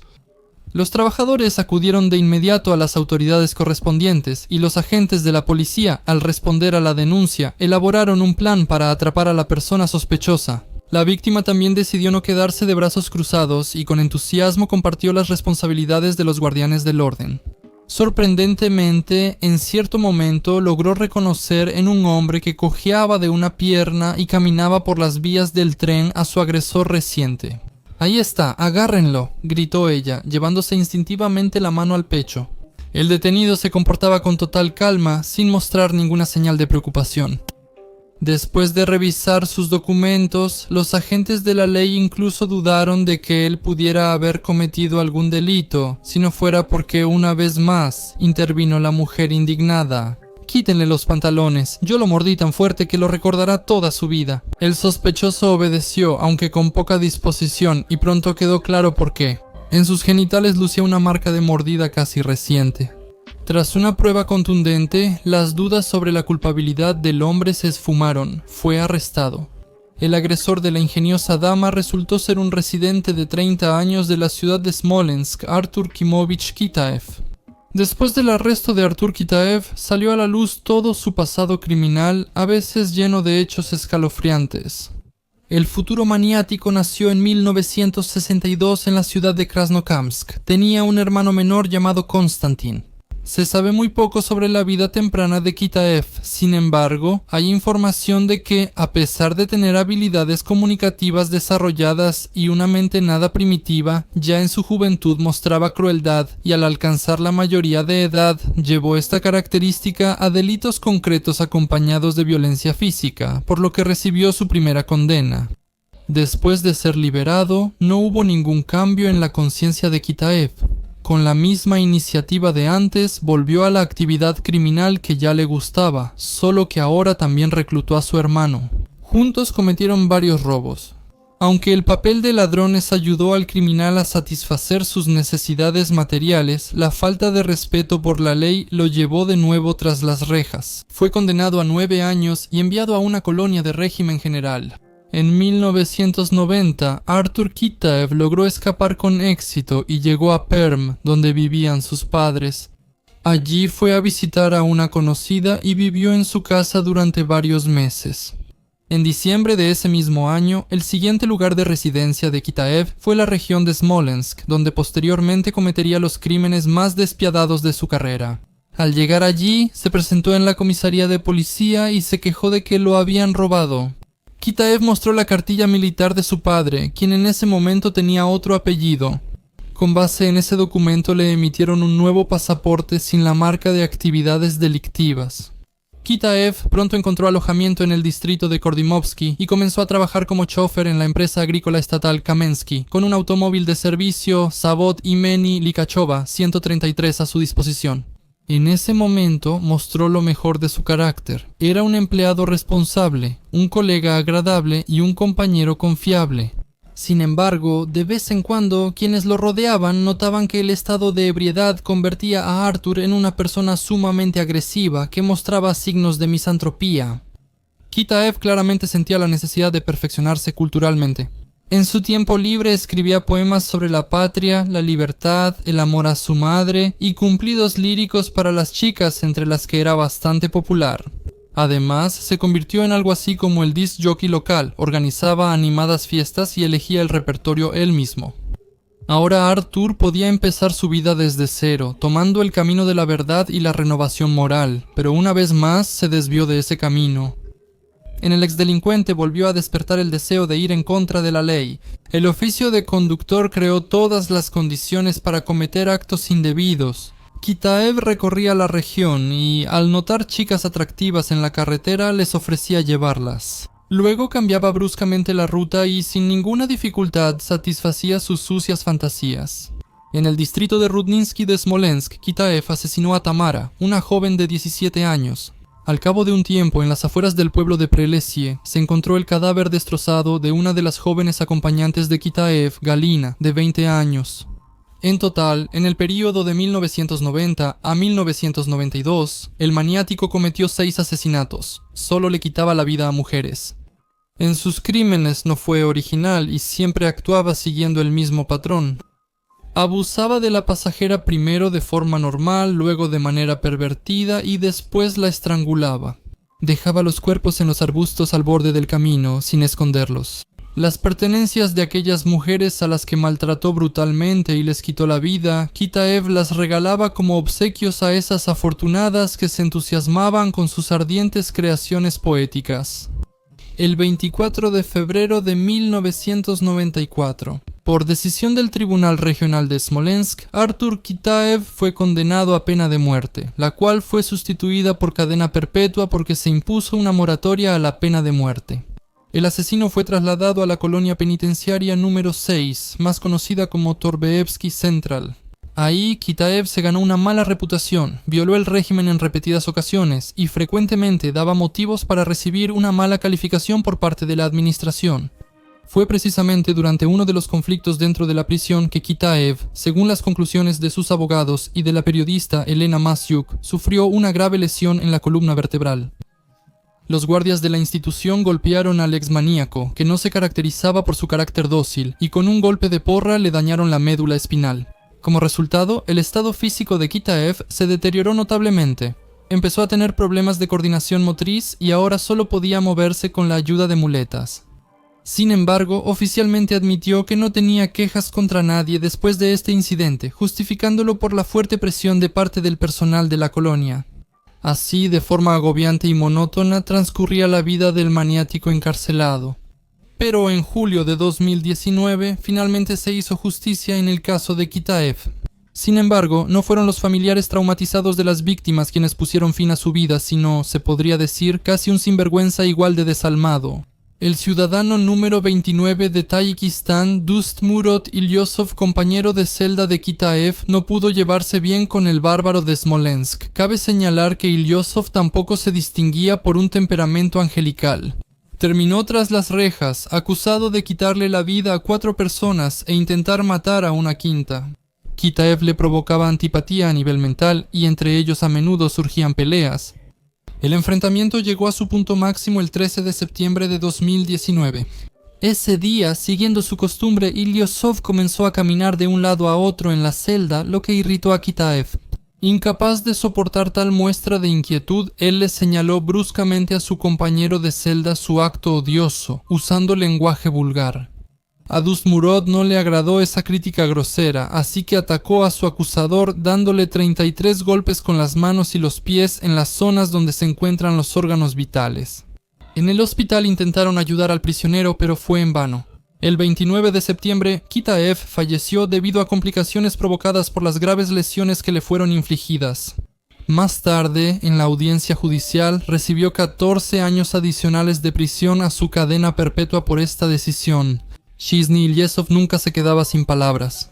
Justificó el ataque por las constantes críticas y reproches de Kitaev. En este caso, Konstantin, el hermano menor de Artur, fue reconocido como la víctima. Sin embargo, no se presentó en el tribunal y solo dio su testimonio por escrito, proporcionado durante la investigación. Según el testimonio de Konstantin, no tuvo contacto con su hermano tras su arresto. Así terminó la vida de Artur Kitaev, el último maníaco sexual de la Unión de Repúblicas Socialistas Soviéticas. Los agentes que estaban familiarizados con las circunstancias de este caso penal llamaban a Oleg Kuznetsov el destripador más productivo de la década. En menos de 3 meses, un residente de 23 años de Balashija, en las afueras de Moscú, cometió 9 asesinatos agravados por el sadismo y los abusos hacia las chicas violadas. No es posible establecer la lista completa de víctimas de Kuznetsov. Quinto Oleg Kuznetsov afirma que violó a 500 mujeres. En otras declaraciones menciona 18 asesinatos, da los años, recuerda detalles de la ropa de las víctimas, la hora de los ataques, direcciones, nombres y otros detalles. En la investigación estos datos solo se confirmaron parcialmente, aunque según los detectives el número real de víctimas del destripador de Balashija debe ser realmente muy alto. Las denuncias de coerción sexual, especialmente en ciudades y pueblos pequeños, son poco frecuentes. Las víctimas intentan ocultar la desgracia a sus vecinos, compañeros de trabajo y familiares. Prefieren olvidar y alejarse de ese recuerdo terrible y humillante. Hay que considerar un hecho así. Kuznetsov tenía una excelente apariencia. Hablaremos de sus características físicas después. Se relacionaba fácilmente con las chicas que le gustaban y podía causar una buena impresión. Un chico rubio, varonil, de aspecto atlético, con una sonrisa de dientes blancos y una mirada clara, ganaba la confianza de inmediato, y solo cuando se quedaba a solas con la víctima elegida se transformaba en una bestia cruel y lujuriosa. Lo que él hacía con los cuerpos de las pobres chicas, una persona normal ni siquiera puede imaginarlo. No obstante, se determinó que estaba cuerdo. Los expertos del Instituto Serbsky no encontraron desviaciones mentales en el maniático. Por tanto, la sentencia del tribunal nos sorprendió: ejecución por fusilamiento. Según los médicos, no se trata de una enfermedad mental, sino de un egoísmo monstruoso e increíble. Precisamente esta cualidad explica no solo la motivación de muchos de sus actos salvajes, sino también su percepción de sus propias virtudes masculinas únicas. De las declaraciones de Kuznetsov: le dije de manera normal lo que quería y le prometí dejarla ir. Después de tener relaciones sexuales, ella me dijo directamente en la cara que me iba a denunciar a la policía. Ahí fue cuando perdí completamente el control. Le propuse que saliéramos a caminar por media hora, prometiéndole que después la acompañaría de regreso. No recuerdo el nombre de la chica, pero me gustaba, y cuando nos alejamos al campo empecé a besarla. Ella no se opuso, me excitó y empecé a tocarla más abajo. Ella dijo que no debía hacer eso y empezó a apartarme. Eso me enfureció. La arrastré hacia el bosque y, sin quitarle toda la ropa porque hacía frío, abusé de ella de la manera habitual. La apuñalé en la espalda y el pecho con un cuchillo, pero no recuerdo si en esa ocasión le saqué los ojos. En cuanto a su condición física, él no se quejaba de su salud. Fue miembro del equipo juvenil de biatlón en Spartak, dominaba técnicas de combate cuerpo a cuerpo en el ejército, podía defenderse ante los veteranos, afirmaba que nunca obedecía los caprichos de los mayores y siempre respondía golpe por golpe. Esto parece ser verdad. Durante una pelea en el cuartel donde servía en Vitorote, cerca de Kiev, a Kuznetsov le rompieron la nariz, pero no se desanimó. Esas cicatrices solo embellecen el rostro de un verdadero hombre. Recordó con todos los detalles la primera vez que le quitó la vida a alguien. Entonces, usando la terminología de Kuznetsov, fue la primera vez que lo invadió esa sensación. La víspera, había peleado con su mujer y estaba de mal humor. Tomó 2 botellas de vino tinto, planeaba relajarse bien, y justo entonces se le presentó la oportunidad. Mientras trabajaba como camionero en las afueras de Moscú, Kuznetsov vio a una chica haciendo autostop en la carretera. Ella le pidió que la llevara a casa. En el camino conversaron y Kuznetsov le ofreció una copa, a lo que la chica accedió de inmediato. Metieron el camión en un bosquecillo cerca del pueblo de Kupavna, se acomodaron en la cabina y el vino hizo efecto rápidamente. De acuerdo con Kuznetsov, ella inició las caricias íntimas y tuvieron relaciones sexuales durante toda la noche. Él describe en detalle el tiempo que pasó con la víctima, aunque no puede recordar ni su nombre ni su apariencia. El único detalle comprensible que quedó en la memoria: la chica con pantalones ajustados comenzó a tener sueño al amanecer. Durmieron cerca de 1 hora en la cabina del camión. Y cuando al despertar quiso despedirse de su compañera nocturna, sucedió algo inesperado. En lugar de despedirse, la joven, según las palabras de Kuznetsov, quien dijo que lo hacía sin ser obligada, de repente le exigió dinero. «Dame 400 rublos», declaró ella. «Soy una prostituta», y agregó que no se encuentra con nadie gratis. Kuznetsov se negó a pagar. Sin prever las consecuencias, la chica amenazó. «Como quieras, si no le das el dinero a la vieja te voy a entregar a la policía». Las palabras afectaron a Kuznetsov de inmediato. Furioso, sacó a la chica de la cabina y la llevó hacia el abedul. La víctima casi no se resistió. Estaba algo ebria. Él le ató las manos detrás del tronco del árbol, se alejó y la golpeó 2 veces, una entre las piernas y otra en la cabeza. La chica perdió el conocimiento. Él sacó una palanca y la golpeó varias veces en la cabeza con todas sus fuerzas. Más tarde, unos transeúntes encontraron su cuerpo colgando sin vida del árbol con las manos dobladas hacia atrás.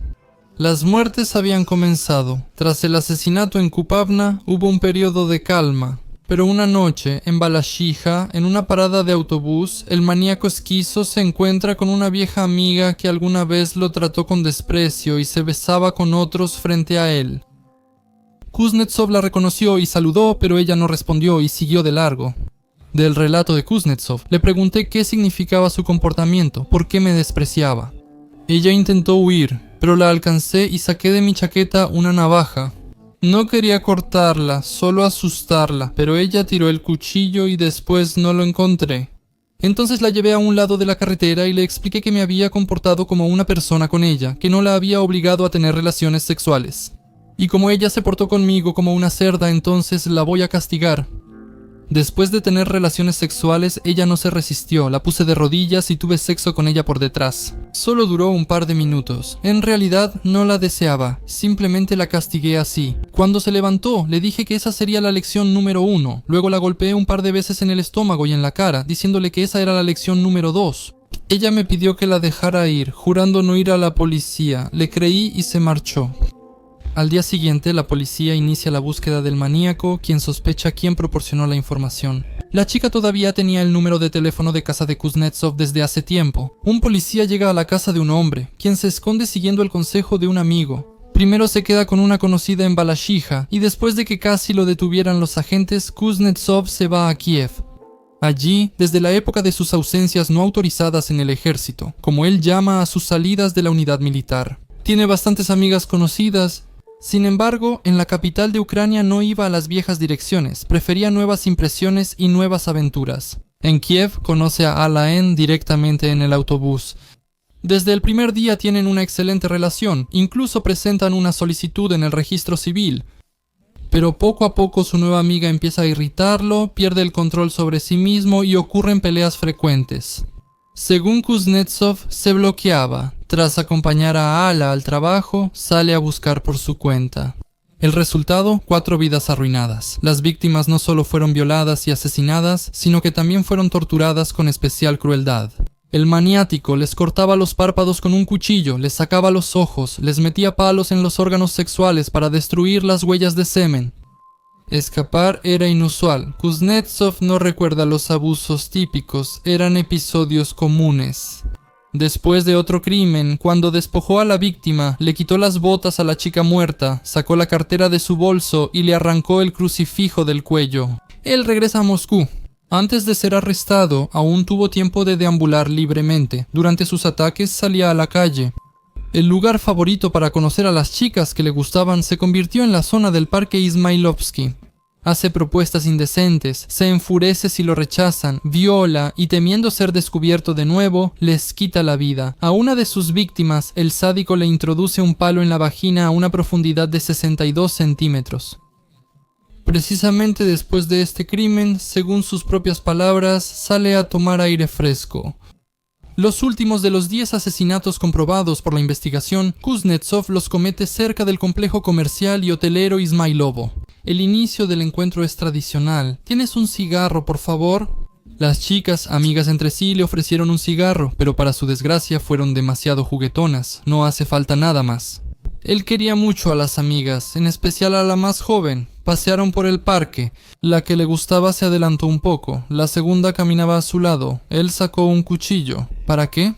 Le apuñaló 2 veces en el cuello a la chica, pero el cuchillo resbaló o ella logró reaccionar a tiempo. Sangrando y gritando, ella salió corriendo.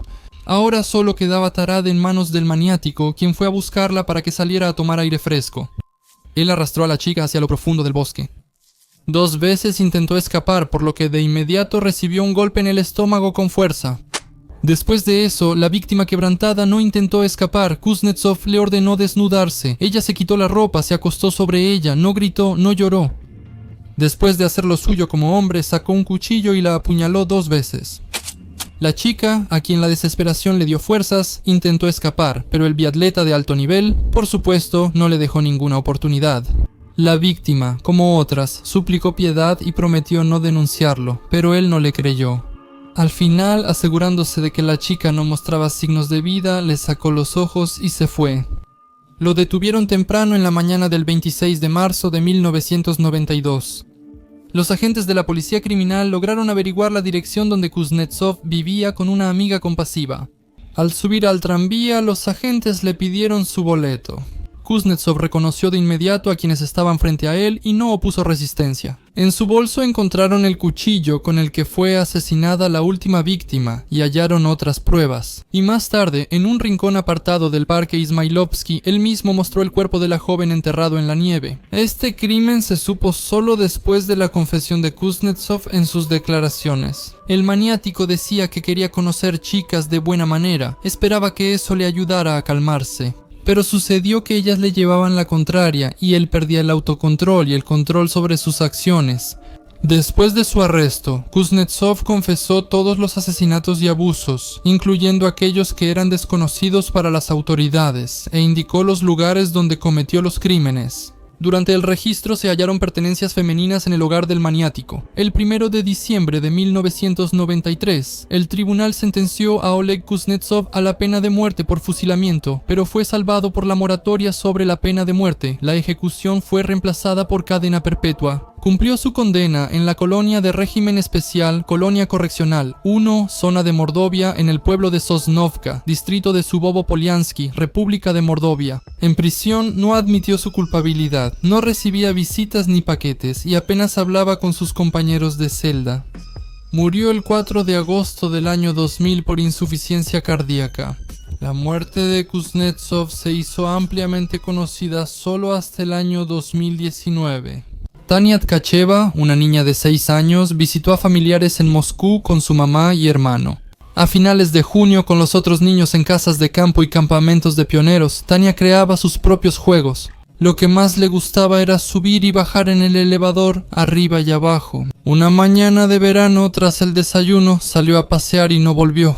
Después de buscar por todos lados, la madre fue a la policía en la noche a reportar la desaparición de su hija.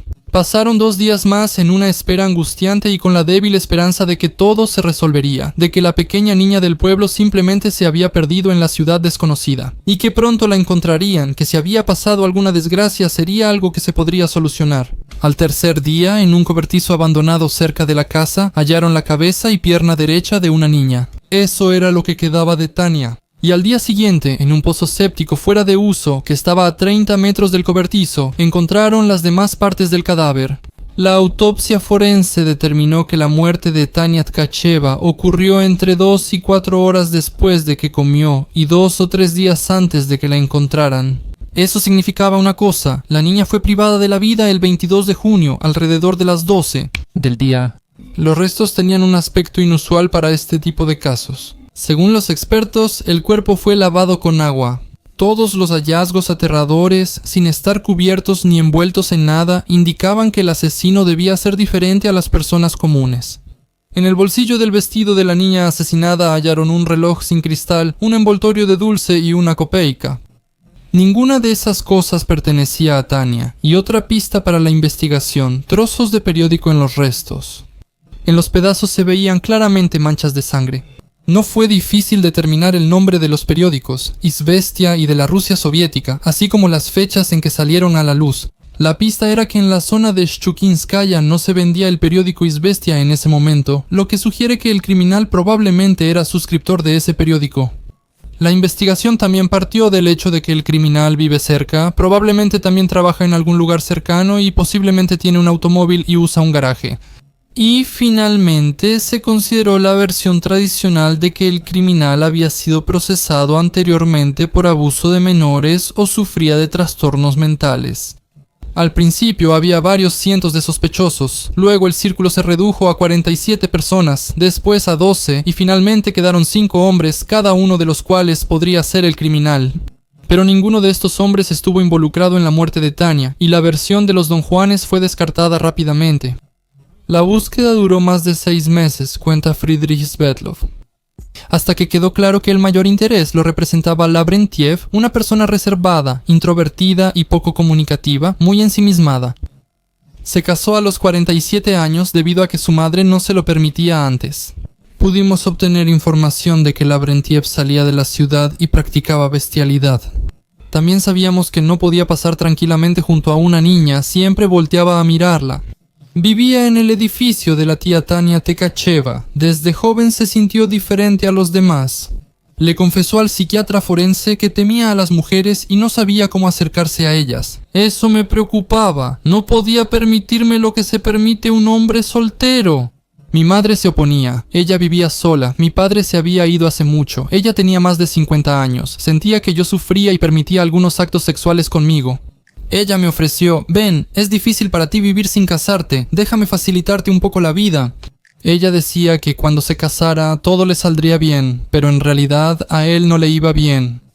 Eso explicaba su timidez e indecisión con las mujeres.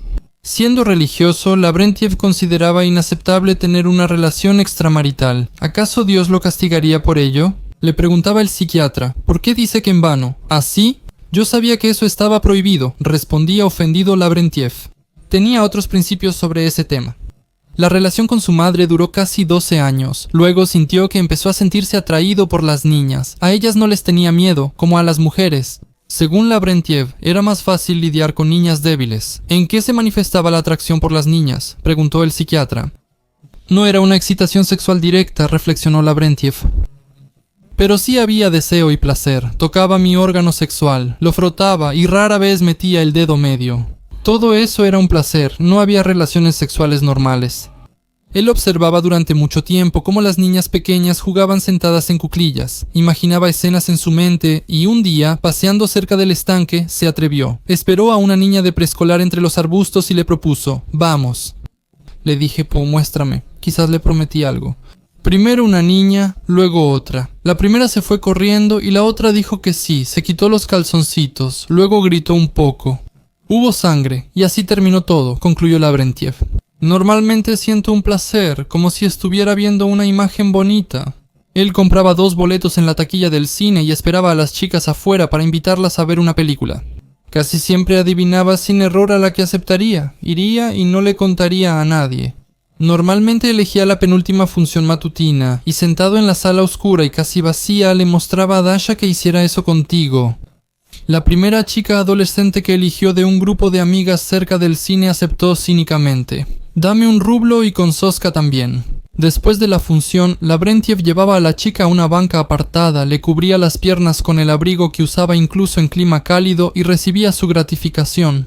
Algunas jóvenes buscadoras de aventuras lo invitaban al cine ellas mismas, ya sabiendo por sus amigas la manera de ganar un rublo. Lavrentiev era consciente de que su inclinación era delictiva, pero no podía controlarse. Con las mujeres sabía que no iba a funcionar, no tenía que hacer nada, y la única salida de ese círculo vicioso que veía era casarse. Tenía grandes esperanzas de que al casarme dejaría de ser un monstruo, decía él durante el interrogatorio.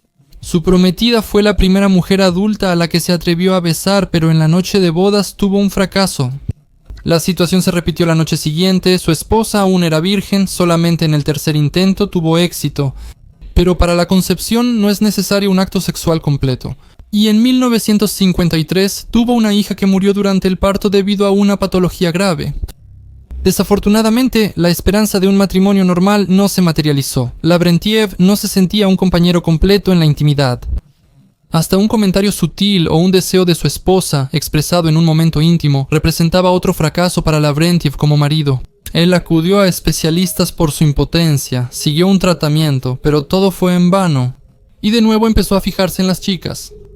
Ese fatídico sábado se levantó con una intensa cefalea a pesar de ser una jornada laboral reducida. Lavrentiev solía almorzar en el trabajo, pero ese día decidió ir a casa. Vio a una niña forastera en la entrada. Él abrió la puerta y la llamó. Tania vio muchos juguetes junto a la ventana. La familia de Lavrentiev estaba en la casa de campo. No había nadie en casa. ¿Cuántos juguetes hay?, exclamó la niña. Mientras tanto, él, quitándose el abrigo, observaba a Tania y ella, inquieta, empezó a alejarse. Se inclinó demorándose un momento y Lavrentiev, sin dejar de mirarla, vio la pierna desnuda de la niña. Sintió excitación porque la vista de la pierna de una niña siempre le provocaba esa reacción. ¿Quería usted tener relaciones sexuales con ella?, le preguntaron durante el interrogatorio. Sí, quería, respondió él. Pero cuando empiezo a ponerme nervioso, toda la excitación se me va. La llevé al baño y ella empezó a gritar. En ese instante no era consciente de mis acciones, ya no tenía ganas. Ni yo mismo sé por qué empecé a meterla en la bañera. Ella forcejeaba y no quería meterse. ¿Por qué forcejeaba? No sé, tal vez tenía miedo o algo así. Solo que con esta mano le tapé la boca y con esta otra la sujeté entre las piernas. Cuando se calmó, quité las manos y vi que no se movía. Ella estaba muerta, al parecer. Inconscientemente le tapé la boca con la mano. La apreté fuerte. Había un poco de sangre en el fondo de la bañera. Y así, los dedos llenos de sangre, me impactó esa muerte. La puerta del baño estaba abierta en el silencioso departamento. La luz estaba encendida. Lavrentiev miró nuevamente a la niña, quien seguía acostada en la misma posición. Abrió el agua, fue a la cocina por el cuchillo que usaba para cortar pan y regresó con su víctima. Desmembró el cuerpo muerto, lavó el cuchillo, sacó una caja de cartón y puso en ella la cabeza y la pierna que había cortado. Sacó la caja casi sin tapar del edificio. No era muy de noche, dijo Lavrentiev durante el interrogatorio. Caminaba con luz de día, la caja se hizo más pesada y me agotó. Cerca había una construcción temporal, sin puerta, donde estaba la estación de bombeo. Había un hoyo con agua brillante. Bajé el cadáver al hoyo sin cubrirlo. Regresó a casa y puso en una caja lo que aún quedaba en la bañera. Actuaba como si estuviera semidormido. Por un lado, recordaba ciertos detalles, pero por otro, su conciencia rehusaba aceptar sus acciones. Había un cadáver que debía desaparecer. Lavrentiev parecía no saber por qué estaba ahí. Al día siguiente, fue con su esposa e hijo a la casa de campo. Lucía enfermo y destrozado, sin mencionar nada de lo ocurrido. Solo podía confiar en el Altísimo y le suplicaba perdón. Solo un monstruo podría hacer algo así, repetía Lavrentiev cuando, junto con muchos otros, fue llamado a la policía por el asesinato de la niña. Más tarde, al encontrarse en la calle con los agentes que ya conocía, les extendía la mano para saludarlos hasta que un día esa mano quedó suspendida en el aire. No sabía que después de filtrar todo lo demás, el colador de la policía lo había dejado solo a él en el fondo. El investigador emitió una orden de arresto, contaba Friedrich Svetlov. Pensamos dónde detener al criminal. Era peligroso sacarlo del edificio esposado. No lo habríamos llevado vivo hasta Petrovka. Lo detuvimos en un sitio desolado cuando iba al trabajo tras comer. Me tendió la mano y le espeté: no saludo a asesinos. Unos días después, Lavrentiev dio un testimonio detallado. Él admitió completamente su culpa en la muerte de Tania, aunque decía que no quería matarla. Friedrich Svetlov grabó todos sus interrogatorios en una grabadora, aunque en ese momento los testimonios obtenidos así no podían incluirse en el caso. En vísperas del juicio, Lavrentiev escribió una extensa carta a su esposa afirmando que no era culpable de la muerte de la niña, pero debía cargar con el pecado ajeno. El abogado leyó la carta en el juicio en lugar de entregarla, cuestionando así la experiencia y calificación del perito. El tribunal envió el caso para más investigación.